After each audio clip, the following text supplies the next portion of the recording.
48 Leis do Poder. Esse livro é polêmico. Algumas pessoas dizem que esse livro é imoral, mas na verdade ele é amoral. Ele é o retrato do mundo, como ele funciona. O Ryan Holiday, que foi aprendiz do autor desse livro, disse que entender as 48 Leis do Poder é saber como você pode usar esse poder para fazer o bem e se depender das pessoas que estão usando esse poder para fazer o mal. Se você é o tipo de pessoa que fica com o pé atrás quando você ouve a palavra manipulação, é justamente você que deveria mais assistir esse vídeo. E você provavelmente tem uma visão ingênua ou idealista do mundo, que eventualmente pode te levar a ser explorado. Ou, no português bem claro, ser feito de trouxa. Se esse for o seu caso, esse vídeo tá aqui para te salvar. E eu vou falar aqui as 5 leis do poder que eu considero as mais importantes. Desperte a fantasia das pessoas. A vida tem muitos momentos angustiantes. Muitas vezes a vida é dura. E aqueles que conseguem invocar fantasias na cabeça e no coração das pessoas vão atrair a atenção. Eu vou dar um exemplo de como eu entrei no digital. Eu entrei no digital, como muita gente, através do famigerado 6 em 7. Eu comprei a fórmula de lançamento do Érico Rocha com essa ideia de que você poderia fazer 6 dígitos em 7 dias. E a verdade é que isso é muito possível, tanto que eu já fiz muitas vezes 6 dígitos em 7 dias, 7 dígitos em 7 dias, 8 dígitos em 7 dias. E a questão é que o trabalho que você precisa levar para você fazer esse faturamento em 7 dias, ele não está no discurso. Porque se esse trabalho tivesse embutido no discurso, as pessoas não comprariam. Então eu ficava na minha cabeça, nossa, 6 dígitos em 7 dias é muita grana, é muito pouco tempo e tal, então eu vou correr atrás de fazer isso. E na época que eu comecei a lançar, era muito comum no mercado que você só fizesse 2 lançamentos por ano. Então, na verdade, o discurso, se ele não tivesse envolto nessa alma de fantasia, ele falaria alguma coisa do tipo, você vai ganhar dinheiro 2 vezes por ano. E se falasse isso, ninguém ia comprar o produto. E só pra ficar claro, eu não tô falando mal do produto, eu aprendi muito com o Érico, mas eu tô falando que o fato dele ser tão grande no mercado é porque esse discurso dos 6 dígitos em 7 dias é um dos discursos que invoca a fantasia no ser humano.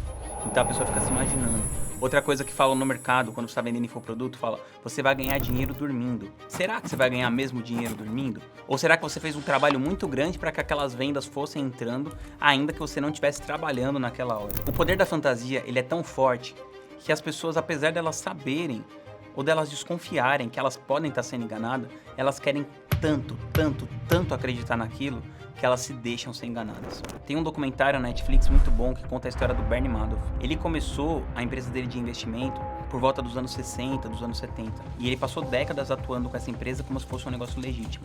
E na verdade, ele envolvia as pessoas numa cortina de fumaça, onde ele prometia ter retornos altíssimos sobre o investimento delas. As pessoas iam investindo dinheiro. E quando as pessoas pediam para sacar o dinheiro, ele sempre tinha como pagar, porque ele tinha uma entrada muito maior de pessoas fazendo aportes na empresa dele. E no final, quando estourou a crise de 2008, ele foi descoberto décadas depois que aquilo tudo era uma falácia e ele simplesmente estava envolvendo as pessoas naquela fantasia.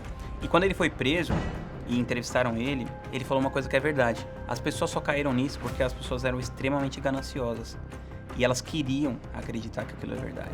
Se você for capaz de despertar a fantasia no coração das pessoas, você vai ter um mundo a seus pés. Mas você precisa fazer isso com integridade. É aquele clichê do mercado digital que diz o seguinte, vende o que a pessoa quer e entrega o que a pessoa precisa. É sempre aquele jogo que você fica ali apertando os botões na psique da pessoa para que ela faça aquilo que é melhor para ela mesma. Nunca ofusque o brilho do mestre.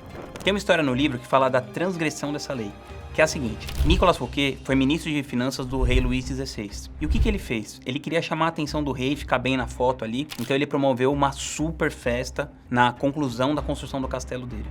E essa festa deveria ser uma homenagem ao rei. E o que aconteceu? Conforme Fouquet ia demonstrando as atrações ali da festa, mais enraivecido o rei ia ficando. Porque, de acordo com a vaidade do rei, em vez dele se sentir homenageado, ele sentia que a atenção estava indo para o Fouquet, em vez de ir para ele. E o que acabou acontecendo? Quando acabou essa festa, 3 meses depois, o Nicolas Fouquet foi preso por acusação de ter roubado o tesouro da França. E na verdade, ele tinha roubado esse tesouro em benefício do próprio rei e com a permissão dele. E ingenuamente ele pensou que estava agradando o rei, quando na verdade ele estava ofendendo o rei. Ele não entendeu essa lei, que você nunca pode ofuscar o mestre. E depois que ele foi preso, o rei contratou o Colbert para ser o ministro das finanças dele, e ele contratou os mesmos arquitetos, os mesmos decoradores, para fazer um palácio mais extravagante ainda, que acabou se tornando o Palácio de Versalhes, e onde ele deu festas muito maiores, para de fato ele ficar o tempo todo sendo o centro das atenções.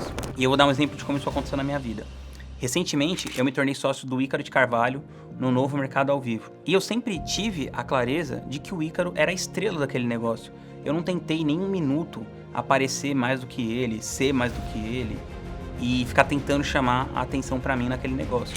Eu simplesmente entendi qual era o meu papel dentro daquela hierarquia, daquele mundo ali que era o novo mercado e me coloquei a serviço do Ícaro, a serviço de que o Ícaro fosse o centro da atenção de tudo. E assim a gente tem desenvolvido uma relação profissional muito duradoura, onde o Ícaro eventualmente me convida para várias coisas junto com ele, participa do meu mastermind. E tudo porque eu sempre procuro entender o meu lugar nas relações e jamais ocultar o mestre dentro daquele mundo ali do qual eu estou participando. Se eu não tivesse entendido essa lei do poder, o Ícaro jamais falaria as coisas que ele diz sobre mim.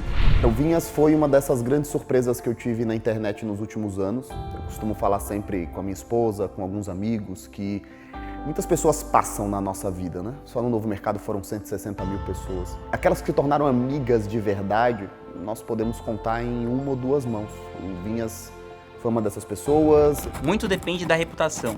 Dê a própria vida para defendê-la. O mundo continua funcionando pelo simples fato de existir confiança. Quando você entra num avião, você tem que confiar na reputação daquela companhia para saber que ela colocou um piloto que seja de confiança, que seja profissional e que vai te levar em segurança de um ponto a outro.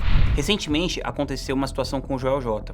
O Joel J, ele é ex-atleta, palestrante, ele tem uma audiência muito grande na internet e ele havia sido convidado, assim como várias outras celebridades da internet, a ser um dos padrinhos de uma das delegações das Olimpíadas de Paris, do Comitê Olímpico Brasileiro.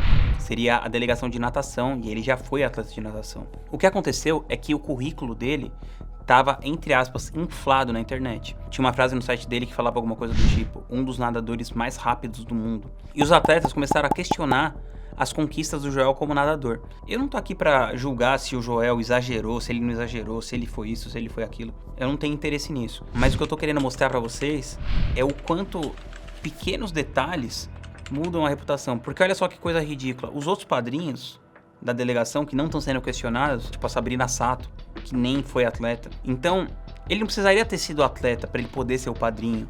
Ele não precisaria ter sido um dos mais rápidos do mundo, ou o mais rápido do mundo, para ele assumir esse papel de mentor ou de padrinho da delegação de natação. Mas o fato é que, como de alguma maneira as pessoas entenderam que ele estava inflando o currículo dele, isso acabou pesando contra ele.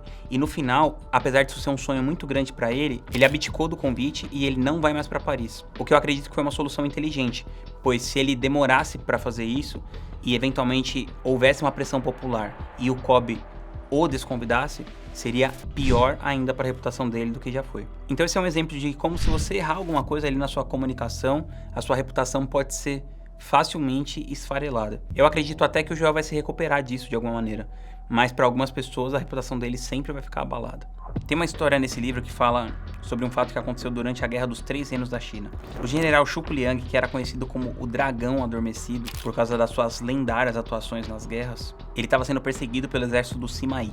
E ele estava apenas com 100 homens para defender ele, e o exército do Sima Yi tinha 150 mil homens. Quando ele soube que eles estavam se aproximando, e ele veio se desesperar, ele tomou uma atitude completamente inusitada, baseado puramente na sua reputação. Ele sentou no alto do muro, no lugar mais visível de todos, colocou um manto taoísta, pegou o alaúde dele e começou a cantar. Quando o exército chegou nos portões e viu ali o forte desprotegido, e só ele cantando, ali em cima do muro, quando ele fingiu que ele não viu o exército se aproximando, Sima Yi hesitou e mandou que o exército recuasse. Esse é o poder da reputação. Salvar a sua própria vida. Chame a atenção a qualquer preço. Já ouviu falar daquele ditado? Fale bem ou fale mal, mas fale de mim? Pois é, o Pablo Marçal masterizou essa arte. É impossível que você nunca tenha ouvido falar do Pablo Marçal se você está assistindo esse vídeo. Ele já se candidatou a presidente, disse que vai se candidatar a prefeito da cidade de São Paulo. Ele sempre encontra maneiras de chamar a atenção. Por vezes ele é agressivo, por vezes ele é irônico, mas o fato é que é impossível que o nome dele passe batido. Você pode gostar, não gostar, eu particularmente não sou o fã número 1, mas você não pode discordar que ele sabe chamar a atenção. Dá uma olhada nisso. O que eu fiz no processo seletivo? Eu não fui entrevistado, eu fiz a entrevista. Eu fiz uma babaquice que ninguém esquece lá, que quando eles foram me chamar para dentro do processo seletivo, eu falei, eu vou quebrar o padrão mental, porque eles estão esperando um cara entrar inseguro, eu vou quebrar o padrão deles. O que eu fiz? Eles avisaram, já vão te chamar. Eu agachei, igual o John Jones no UFC, coloquei uma mão no chão E abriu a porta, eles falaram, o Pablo vai entrar. Eu fiz assim, ó. Aí ficou todo mundo assim, ó. Aí eu entrei, isso aí é uma quebra de padrão. Ficaram todo mundo assombrado. Sentei, o problema já não era eu, o problema era eles. Porque eles estavam olhando para mim e eu falei, agora a energia está na minha mão, eu vou dominar. Você já ouviu aquela frase, não julgue um livro pela capa? Mas é justamente para isso que existe a capa do livro. Você precisa julgar o livro pela capa. E você precisa entender qual que é a capa que você está colocando no seu livro. O que acontece é que as pessoas que chamam a atenção, que entenderam essa lei do poder, ainda que elas tenham menos conteúdo, menos qualidade, elas eventualmente vão ganhar mais dinheiro. Isso funciona? Funciona. Mas eu, por exemplo, não estou disposto a fazer coisas ridículas para chamar atenção. Mas ainda assim eu consigo entender o princípio por trás e de alguma maneira eu estou procurando achar mecanismos para que eu chame mais a atenção do que eu estou chamando, sem descer a esse nível ridículo. Faça os outros trabalharem para você, mas sempre fique com o crédito. Se você pensar na empresa Apple, de quem você vai lembrar em primeiro lugar? É claro que é do Steve Jobs. E acontece que o Steve Jobs, ele não era técnico, ele não era designer, ele nunca desenvolveu de fato nenhum dos produtos da Apple. A grande mágica da Apple, que aconteceu em 1976, foi quando o Steve Wozniak, que trabalhava na HP na época, ele conseguiu montar o computador de uma maneira tão fora ali do que as pessoas estão fazendo na época, que possibilitou o desenvolvimento do primeiro computador pessoal. O Steve Jobs teve os méritos dele? Claro, ele teve muitos méritos. Ele foi o cara da visão, ele foi o cara que pensou em vender aquilo, coisa que o Steve Wozniak nem estava pensando. Mas ele não é de fato o pai do computador pessoal. Quem era de fato o gênio por trás daquilo era o Steve Wozniak, no início da Apple. Quando Steve Jobs voltou para a Apple e teve um renascimento da marca, no final dos anos 90 e começo dos anos 2000, quando vieram aqueles produtos como o iMac, o iPod, o iPhone, todos esses produtos tiveram o design pelo Johnny Ive, que raramente as pessoas conhecem ou recebeu algum crédito. Ou seja, a maior genialidade do Steve Jobs foi reunir pessoas incríveis, fazer que as pessoas fizessem o trabalho e ficar com todo o crédito. Por isso que ele teve tanto poder na indústria. No meu trabalho acontece a mesma coisa. A gente tem a Palur, que é um grupo de 14 empresas, e eu tenho sócios muito competentes, eu tenho uma equipe muito competente, mas acontece que no final eu fico com uma parte muito grande do crédito. Por quê? Porque eu sou a pessoa aparecendo, eu sou a pessoa que está na frente aqui do negócio. E isso é melhor para a empresa como um todo. Só que no final eu estou me aproveitando do trabalho de várias outras pessoas para eu ter crédito no meu trabalho também. Quando eu falo me aproveitando, vou citar um exemplo. O Lamp é meu sócio. Eu não estou me aproveitando do Lamp, eu não estou prejudicando ele, mas eu estou utilizando o resultado do trabalho que ele está gerando dentro da empresa para me projetar, para ter mais crédito, para que essa empresa cresça, e ele também vai acabar sendo beneficiado por isso depois. Mas o fato é que quanto mais eu conseguir que outras pessoas produzam resultados e eu tenha o crédito por esse trabalho, maior a minha marca vai ficar e maior o negócio vai ficar. Porque, por exemplo, quando vai ter uma premiação, quem vai lá na premiação pegar o prêmio? Eu vou lá e seguro o prêmio lá na premiação. Só que no final, esse trabalho, todo o que aconteceu para que esse prêmio chegasse na minha mão, não foi feito só por mim. Ele foi feito por centenas de pessoas. E o que acontece é que muitas vezes as pessoas, elas não conseguem tomar o crédito por esse trabalho, não conseguem personificar o crédito por esse trabalho. Como esse próprio exemplo do Steve Jobs, se eu te perguntar quem é o presidente da Philips, quem é o presidente da Brastemp, quem fundou a Land Rover, você não sabe. Só que todo mundo sabe quem fundou a Apple, que foi o Steve Jobs. Essas foram as 5 principais leis do poder. Eu recomendo muito que você leia o livro inteiro, vale muito a pena, e que você também se inscreva aqui no meu canal e se inscreva na minha newsletter. Eu vou dividir ali com você os meus pensamentos, o que eu estou estudando e os livros que eu estou lendo.